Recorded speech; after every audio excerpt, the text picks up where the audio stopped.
नमस्कार। सर्दियों का मौसम शुरू हो चुका है और बहुत से लोगों को ये समस्या रहती है कि उन्हें सर्दियों के दिनों में और लोगों की अपेक्षा बहुत ज़्यादा ठंड रहती है। उनका शरीर बहुत ज़्यादा ठंडा रहता है, उनकी भूख भी काफ़ी कम हो जाती है। तो इसी समस्या को दूर करने के लिए आज की इस वीडियो में हम अभ्यास करने वाले हैं एक ऐसे प्राणायाम के बारे में जो कि आपकी पाचन शक्ति को बढ़ाता है, आपके अंदर की जो एनर्जी लेवल है उसको इंक्रीज करता है, आपकी बॉडी की जो हीट है, आपकी बॉडी का जो टेम्परेचर है उसको वो मेंटेन करके रखता है। तो आज इस वीडियो में जो हम प्राणायाम करना सीखेंगे उस प्राणायाम का नाम है सूर्यभेदन प्राणायाम। तो सूर्यभेदी प्राणायाम का अभ्यास करने से पहले आपको कुछ चीज़ों का विशेष ध्यान रखना होगा। तो सबसे पहले तो आपको एक चीज़ ध्यान में रखनी है कि गर्मी के समय में कभी भी आपको इस प्राणायाम का अभ्यास नहीं करना है।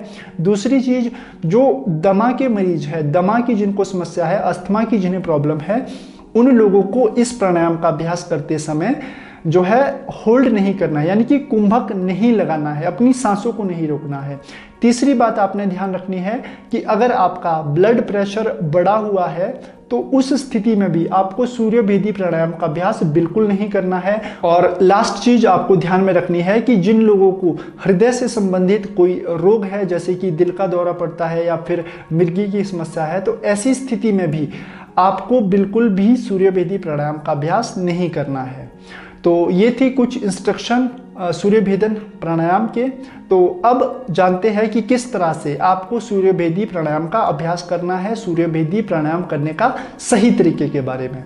तो सूर्यभेदी प्राणायाम को आप किसी भी स्थिति में कर सकते हैं। इसके लिए आप अपने योग मैट पर बैठ सकते हैं, एक साफ शुद्ध स्थान पे जहाँ की हवा अच्छी हो। ऐसे स्थान पे बैठेंगे तो बहुत अधिक लाभ आपको इसका देखने को मिलेगा। करना क्या है, आप अपने योग मैट पर पद्मासन, सुखासन या फिर वज्रासन में बैठ जाइए। ऐसे आसनों में बैठने में परेशानी अगर आपको आती है तो आप कुर्सी पर, चेयर पर बैठकर भी इसका अभ्यास कर सकते हैं। तो इसका अभ्यास करने के लिए पीठ, कमर, गर्दन आपको सीधी रखनी है। अपने लेफ्ट हैंड में आपको जो है इस तरह से मुद्रा बनानी है, ज्ञान मुद्रा, और अपने घुटनों पर आपको रख देना है हाथ को। घुटनों पर रखने के बाद अपने सीधे हाथ में आपको नासिका मुद्रा, जिसको कि आप विष्णु मुद्रा भी कहते हैं, वो आपको इस तरह से बनानी है। ये दोनों उंगलियां अंगूठे की जड़ में और साइड वाली उंगली इस तरह से। हाथ को बिल्कुल चेस्ट के पास आपको रखना है, छाती के पास, और अपने इन उंगलियों से लेफ्ट नोस्ट्रल को बंद कर देना है, यानी कि बाईं नासिका को बंद कर देना है इस तरह से। और राइट नोस्ट्रल से सांस भरना है। राइट नोस्ट्रल से धीमी गति से आपको सांस लेना है।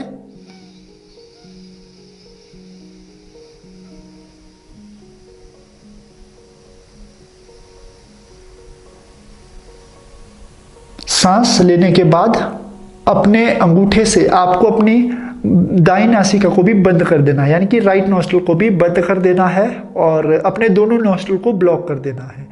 अब जितनी देर आपने सांस लेने में लगाई उतनी ही देर आपको सांस रोक कर रखना है, होल्ड करना है, यानी कि कुंभक का प्रयोग करना है। तो रोक के रखें अपनी सांसों को और समय पूरा होने के बाद लेफ्ट नोस्ट्रल से सांस छोड़ देंगे। धीमी गति से सांस छोड़ देना है। जितना समय सांस लेने में आपने लगाया उसका 2 गुना समय कोशिश करनी है कि उसका डबल टाइम आपको सांस छोड़ने में लगाना है। सांस छोड़ने के बाद लेफ्ट नोस्ट्रल को दोबारा बंद कर देंगे और राइट नोस्ट्रल से ही दोबारा से सांस भरेंगे।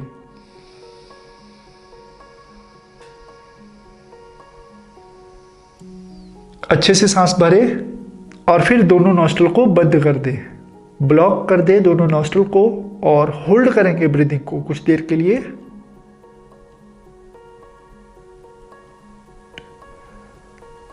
और लेफ्ट नोस्ट्रल से सांस छोड़ देंगे।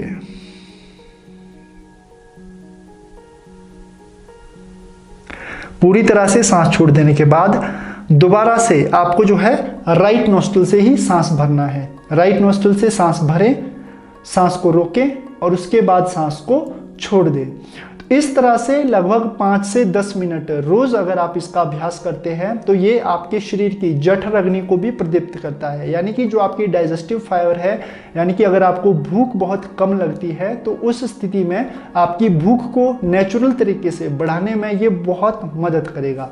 और साथ ही साथ सर्दी के दिनों में ठंड अगर आपको बहुत ज़्यादा लगती है तो उस ठंड को कम करने में भी ये जो प्राणायाम है ये आपकी बहुत ज़्यादा मदद करेगा। तो इस तरह से आप सूर्य भेदी प्राणायाम का अभ्यास कर सकते हैं। ध्यान सिर्फ यही रखना है कि इस प्राणायाम में राइट नोस्ट्रल से ही आपको सांस लेना है और लेफ्ट नोस्ट्रल से सांस छोड़ना है। और अगर आप लेफ्ट नोस्ट्रल से सांस लेते हैं और राइट से छोड़ते हैं तो ये चंद्रभेदी प्राणायाम बन जाता है। तो चंद्रभेदी प्राणायाम जो करना है आपको वो सिर्फ गर्मियों में करना है, उसके लिए मैं अलग से आपको वीडियो बनाऊंगा। बस आपको ध्यान देना है सूर्यभेदी प्राणायाम पे। सूर्यभेदी प्राणायाम में राइट नोस्ट्रल से ही सांस लेंगे, ब्लॉक करेंगे और लेफ्ट से आपको सांस छोड़ देना है। तो इस तरह से सूर्यभेदी प्राणायाम का अभ्यास 5 से 10 मिनट आप रोज कर सकते हैं।